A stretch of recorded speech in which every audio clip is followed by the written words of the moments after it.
BC విద్యుత్ ఉద్యోగుల ఆధ్వర్యంలో ఘనంగా మహిళా దినోత్సవ వేడుకలు. అంతర్జాతీయ మహిళా దినోత్సవం సందర్భంగా విద్యుత్ బీసీ ఉద్యోగుల సంక్షేమ సంఘం సంగారెడ్డి సర్కిల్ తరపున కేక్ కటింగ్ నిర్వహించి మహిళలకు సన్మాన కార్యక్రమం నిర్వహించారు. ఇటు కార్యక్రమంలో విద్యుత్ మహిళా ఉద్యోగిమణులు మరియు ఆర్టిజన్ సోదరిమణులు పాల్గొన్నారు. ముఖ్య అతిథిగా ఆర్ సుధీర్ కుమార్, టీజీఎస్బీడీసీఎల్ మరియు అధికారులు A Srinivas, Nehru Nayak, Veeraswamy, Prem Kumar, BC state deputy secretary general Sridevi పాల్గొన్నారు. ఈ కార్యక్రమాన్ని తెలంగాణ బీసీ విద్యుత్ ఉద్యోగుల నాయకులు సంగారెడ్డి జిల్లా Munipalli Dattatri, regional president A Balakrishna, regional secretary Prashanth, treasurer Prabhu, additional secretary మహిళా నాయకులు కళ్యాణి, కవిత మరియు నాగరాణిలు ఘనంగా నిర్వహించారు.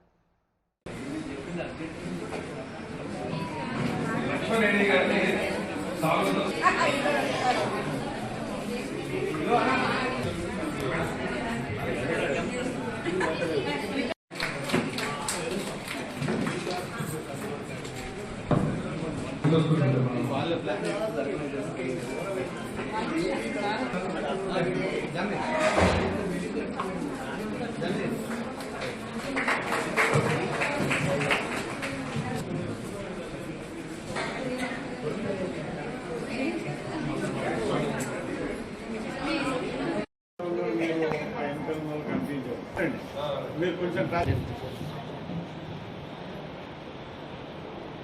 మెమోంటోస్ ఉంటే చేతిలో పట్టుకోవచ్చు.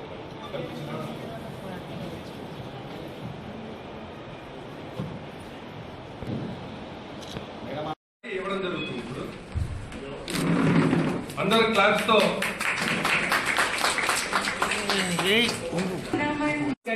great opportunity to celebrate the International Women's Day 2026 at TGSPDCL Sangareddy. And first of all, I convey my greetings to all the women officers, employees and artisans. Happy International Women's Day 2026. The importance of this special day and the history, success and achievements of the women were already discussed and addressed by our legend speakers and officers. I respectfully requesting the Honorable SC Operations Sangareddy on behalf of BC Association for providing some basic necessities and requirements for the welfare of the women employees. మరి ఈ సంస్థలో పనిచేస్తున్న వివిధ స్థాయిలలో అంకిత భావంతో పనిచేస్తున్న వారిని ఇక్కడికి పిలిచి సన్మానం చేసి, మరి మా వెనక మీరున్నారు. నేను అక్కడి నుంచి ఎంటర్ అవగానే మన ఆరాధ్య దేవత మహిళలకి సావిత్రిబాయి పూలే గారిని చూడగానే గుండెల కింద ఆనందం పెళ్ళుకింది అనమాట. నేను స్కూల్లో ఇన్ఛార్జ్ హెచ్ఎంగా చేస్తూ లీవ్ పెట్టి రావాలా ఈ ప్రోగ్రామ్ కి. మీ డిపార్ట్మెంట్ సిస్టమ్ వేరే ఉంటుంది, మా డిపార్ట్మెంట్ సిస్టమ్ వేరే ఉంటుంది. ఇక్కడికి వస్తే గతంలో 1 year బ్యాక్ వెళ్తే చాలా చక్కటి ప్రోగ్రామ్ చేశారు మేడం గారి పుట్టినరోజు సందర్భంగా January 3. ఆ రోజు మేము షేర్ చేసుకున్నాము మీ ఆహ్వానం మేరకి.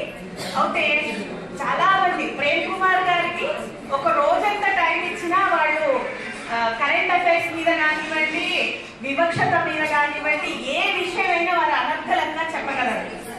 అయితే మాకేంటంటే మాకు స్కూల్ టైం అలవాటు అయిపోయి ఉంటుంది. మాకు 5 అంటే చాలా ఎక్కువ టైం. ఇక 5 తర్వాత మాకు పొద్దున్న నుంచి పిల్లలతో ఉంటాం కదా, వినలేమన్నమాట. కొంచెం దత్తాత్రేయుని అడిగాను ఫోన్ చేసినప్పుడు, టైం ఎక్కువ అవుతుంది తమ్ముడు, చీకటి అవుతుందేమో అంటే, అక్క మీరు రావాలి తప్పదు అంటే, సరే తను అంతగా ఫోన్ చేశారు. కళ్యాణి మేడం కూడా ఫోన్ చేశారు. ముఖ్యంగా అంతర్జాతీయ మహిళా దినోత్సవం సందర్భంగా నా మహిళా సోదరీమణులందరికీ ప్రత్యేకంగా శుభాకాంక్షలు తెలియజేస్తూ, ఈ రోజు దేవతలు ఎక్కడో మనం ఫోటోలో చూస్తాం, కనపడకుండా మనం వారిని ఆరాధిస్తుంటాం. కానీ నిజంగా వీరంతా కృషి చేసి మనకి ఈ రోజు చేసిన సన్మానానికి ఈ వేదికలోనే, ఈ హాల్లోనే దేవతలందరూ తిరుగుతుంటారు. ఎందుకంటే ఒక ఆర్యోక్తి ఉంది, ఎత్ర నార్యస్తు పూజ్యంతే రమంతే తత్ర దేవతాః. అంటే ఎక్కడ స్త్రీలు గౌరవించబడతారో అక్కడ దేవతలు నివాసం ఉంటారని అర్థం.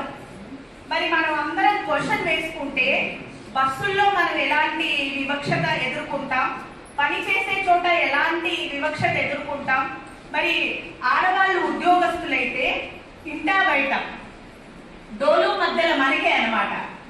పిల్లల్ని ఒకవైపు రెడీ చేస్తూ భర్తకు కావాల్సినవి ఇస్తూ మన ఆఫీస్ కు మనం వెళ్ళే పరిగెత్తే క్రమంలో మనం టిఫిన్ చేసామా, మన కోసం అంటూ ఏదైనా వండుకున్నామా అన్న విషయం మర్చిపోయే త్యాగజీవి ఒక మహిళ మాత్రమే. International women's day. సో మనకి 8th సండే కాబట్టి అందరం ఇమీడియట్ నెక్స్ట్ డే 9th అనుకూలంగా ఉంటుంది. ఇప్పుడు జనరల్ గా మనకి ఎక్కడైనా సరే ఆకాశంలో సగం అంటున్నాం స్త్రీ జనాభా అంటే 50% జనరల్ గా. సో మన ఆఫీస్ లో కూడా జనరల్ గా 50 కాదు, 50 ఎప్పుడో క్రాస్ అయిపోయింది. అంటే ఆఫీస్ ఉద్యోగాల్లో ఉమెన్ అనే పార్టిసిపేషన్ అనేది ఎక్కువ ఉంది. సో మనం అందుకే స్త్రీలను గౌరవించుకుందాం, స్త్రీలని సన్మానించుకుందాం అనే ఉద్దేశంతో ఉమెన్స్ ఇంటర్నేషనల్ డేని ఇమీడియట్ గా 9th నాడు సెలబ్రేట్ చేసుకుందాం, అందరికీ అనుకూలంగా ఉంటుందనే ఉద్దేశంతో ఈ రోజు పెట్టుకున్నాం మనం ఇక్కడ. సో ఈ ఉమెన్స్ డే సెలబ్రేషన్స్ కి ఇచ్చేసిన మన గౌరవ ఎస్సీ గారికి, అదేవిధంగా డిఈటి గారికి, ఎస్ఏఓ గారికి, డి ఆపరేషన్ గారికి, అలాగే బెస్ట్ టీచర్ అవార్డు గ్రహీత గారికి, అలాగే విచ్చేసిన ఉద్యోగ సోదరిమణులందరికీ కూడా హృదయపూర్వక ఉమెన్స్ డే అభినందనలు. సో ఫస్ట్ మనకి ఉమెన్స్ డే ఎందుకు జరుపుకుంటాం, ఆ తర్వాత మీరంతా వచ్చి మీరే మా పార్టిసిపేషన్, ఇక్కడ ఎక్కువ పార్టిసిపేషన్ ఉమెనే ఉండాలి, ఉమెన్ ఇష్యూస్ మీద ఉమెనే మాట్లాడాలి. కాబట్టి మీరు వచ్చి ఎక్కువ పార్టిసిపేట్ అయితే ఈ మీటింగ్ కి అందం వస్తుంది. సఫలాన్ని ఎప్పుడు నిర్మించుకున్నారు. ప్రేమ్ కుమార్ చెప్పినట్టు ఆ దేవదాసి అవన్నీ పోయి ఇప్పుడు ఒక అందమైన లోకంలో ఉన్నట్టున్నది. వాళ్ళు కష్టాలుంటే తీస్తామా, మేము సహకరిస్తాం. మీ అందరికీ మరొకసారి మహిళా ఈ ప్రోగ్రాం కండక్ట్ చేసిన మన ఈశ్వరులు కుశలతాన్ని చెప్పుకుంటూ థ్యాంక్ యూ. పిల్లలకి వందనాలు, అందరికీ నమస్కారం. ఇక్కడ వక్తలందరూ చాలా గొప్పగా అభివర్ణించారు. ప్రేమ్ కానీ, మన best teacher of the Telangana Andhra కానీ అన్నీ కూడా చెప్పారు. ఇక నేను చెప్పడానికి పాయింట్స్ ఏం లేదు, కానీ రెండు సూక్తులు చెప్తాను. గతంలో కవులు ఆడవాళ్ళు ఏం చెప్పారు అంటే, అపురూపమైందమ్మా ఆడ జన్మ, ఆ జన్మకి ఇదే ఇదానమ్మా. ఒక ఇంటికి ఇల్లాలు దీపం అని చెప్పాడు కదా మన లోకేష్. ఆయన అనుభవంతో చెప్పాడు, ఆయన ఒట్టిగా చెప్పలేదు.